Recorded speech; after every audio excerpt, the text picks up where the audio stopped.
নমস্কার দর্শক বন্ধু, আমি জ্যোতিষ সম্রাট শ্রীশ্যাম। বন্ধুরা, শনিজনিত যে কোনো ধরনের পীড়া অনেক সময় কিন্তু আমাদের ক্ষেত্রে সহ্য করা প্রায় দুরূহ হয়ে পড়ে। সেটা শনির সাড়ে সাতি হোক কিংবা শনির ঢাইয়া হোক, অন্তর্দশা মহাদশা হোক। শনি যদি আমাদের জন্মকুণ্ডলিত বা হাতে নেগেটিভভাবে অবস্থান করে, সেটা আমাদের কর্ম অনুযায়ী, তো সেক্ষেত্রে কিন্তু শনি অত্যন্ত পীড়াদায়ক বা কষ্টদায়ক হয়ে ওঠে। সেক্ষেত্রে বহু মানুষ কিন্তু সেই সময় বড় বড় পূজা যজ্ঞ করাতে পারেন না বা দামি নীলা রত্ন ধারণ করতে পারেন না।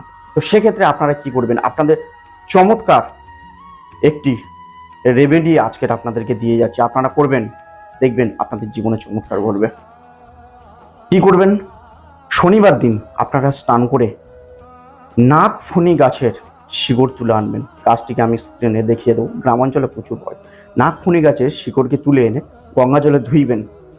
ধুয়ে চন্দন লাগিয়ে ধূপ দ্বীপ দেখিয়ে ভগবান শনিদেবের নাম করে আপনারা ত্রিধাতু কিংবা পঞ্চধাতুর মাদুলিতে সেটিকে ভরে নিয়ে মোম দিয়ে মুখটাকে এঁটে, আপনারা ছেলেরা হলে ডান হাতে, মেয়েরা হলে বাম হাতে, অবশ্যই নীল কিংবা কালো সুতো দিয়ে, এবং তাছাড়াও আপনারা গলায়ও ধারণ করতে পারেন।